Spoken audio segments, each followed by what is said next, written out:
पश्चिम बंगाल के वर्धमान शहर का शियालडांगा इलाका मंगलवार रात रण क्षेत्र में तब्दील हो गया। भाजपा और तृणमूल कांग्रेस के कार्यकर्ताओं के बीच हुई इस हिंसक झड़प में 3 टीएमसी कर्मी घायल हो गए हैं। स्थिति को नियंत्रित करने के लिए मौके पर भारी पुलिस बल तैनात किए गए और पुलिस ने एक भाजपा कार्यकर्ता को हिरासत में लिया है। विवाद की शुरुआत तब हुई जब दोनों दलों के कार्यकर्ता चुनाव प्रचार और दीवार लेखन के काम में जुटते थे।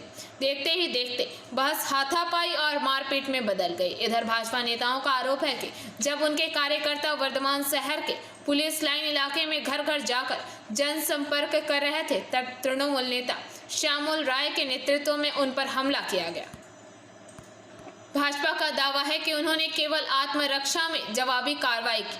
वहीं पलटवार करते हुए तृणमूल नेता श्यामल राय ने आरोप लगाया कि उनके कार्यकर्ता पुलिस लाइन इलाके में दीवार लेखन के लिए चूना लगा रहे थे, तभी भाजपा कार्यकर्ताओं ने उनकी पुताई वाली जगह पर पार्टी के स्टिकर चिपका दिए। राय का दावा है कि खोकन सेन के नेतृत्व में 5 से 6 बाइकों पर सवार होकर आए नकाबपोश लोगों ने हमला किया, जिनमें से एक के पास पिस्तौल भी देखी गई।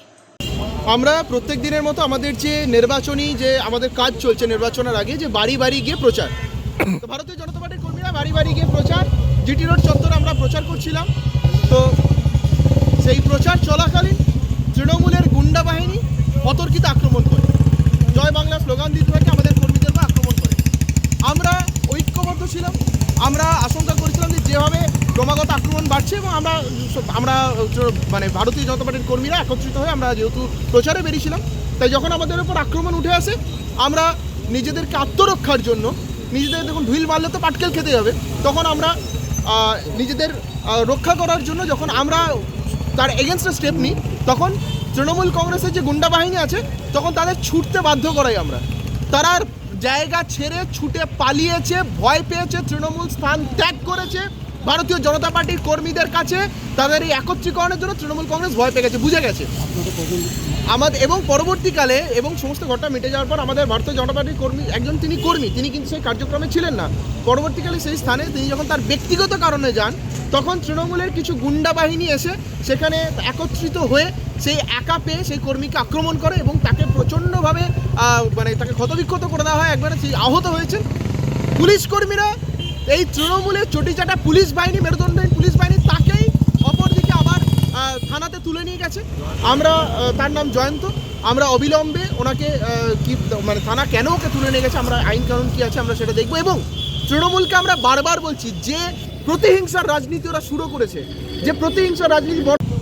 ঘটনাটা হয়েছে যে আমাদের পার্টির পক্ষ থেকে আপনারা জানেন যে গোটা রাজ্য জুড়ে পার্টির পক্ষ থেকে আমাদের প্রচার অভিযান চলছে, যার অঙ্গ হিসাবে আমরা আমাদের বর্ধমান শহর জুড়ে সমস্ত জায়গায় আমাদের সংগঠনের পক্ষ থেকে মানুষের কাছে যাচ্ছি।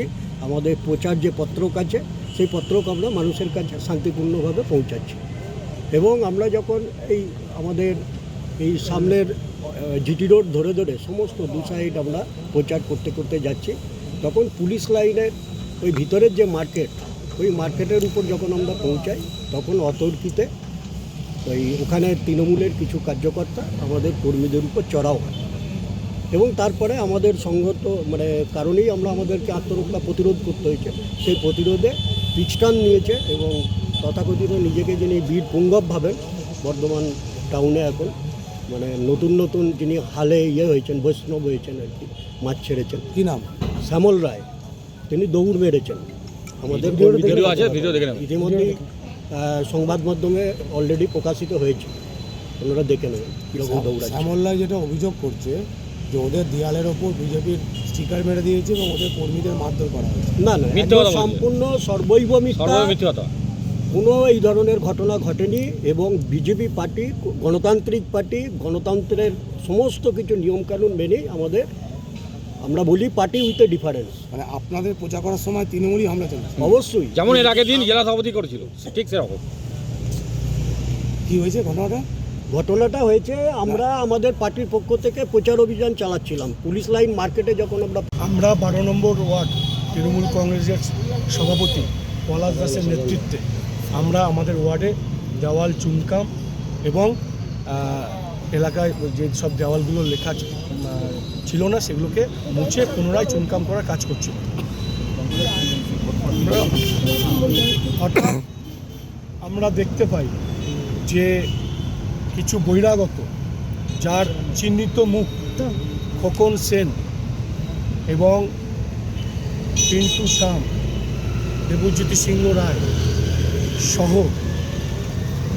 বহিরাগত কিছু ছেলে বাইকে করে এবং পায়ে হেঁটে এসে জনসংযোগের নাম করে পুলিশ লাইন বাজার থেকে এলাকার মধ্যে দিয়ে লিফলেট দিতে দিতে গিয়ে আমাদের দেওয়ালপাড়া চুনকাম প্রত্যেকটা জায়গায় স্টিকার মেরে দেয়, প্রত্যেকটা জায়গায় যেতে যেতে সাধারণ মানুষের উদ্দেশ্যে এবং আমাদের উদ্দেশ্যে অশ্লীল ভাষায় গালাগালি। ওরা বিজেপির ফ্ল্যাগ ছিল, অবশ্যই বিজেপির, এবং খোকন সেনের নেতৃত্বে হয়েছে, এবং বহিরাগত যারা মুখে ওই নেক কভারগুলো করে তারা এসেছিল। আমরা প্ল্যানিং আমাদের কোনো ছিল না, আমরা আমাদের ওয়ার্ডে কার্যক্রম করছিলাম স্বাভাবিকভাবে। আমরা কোনো রকম এইসব নিয়ে চিন্তায় ছিলাম, আমরা কোনো প্রস্তুত ছিলাম না এইসব ব্যাপার হবে। কিন্তু আমরা দেখি যে হঠাৎ এই অতর্কিত হামলা, এবং ওই ভদ্র এলাকা, ওই এলাকায় সাধারণ মানুষ রাজনীতির সঙ্গে অত যুক্ত নয়, তারা ওদের মুখের ভাষা, ওদের গালাগালি এবং বিতর্কিতভাবে আমাকে উদ্দেশ্য করে গালাগালি, আমার বিধায়কের উদ্দেশ্য গালাগালি দিয়ে ওই এলাকায় যখন আমাদের ছেলেরা যখন বেরোয় তখন তারা পিছু হাঁটে, কিন্তু তারা আমাদের 4-5 জন কর্মীকে তারা মারধর করে। তাদের মধ্যে আমাদের বাবলু গুহ সহ এই ভাই আছে, রবি আছে, প্রশান্ত পাল, অনেকে আছে, রেমো আছে, এদেরকে গায়ে হাত দেয় এবং মারধর করে এরা। Bureau report, PBTV news.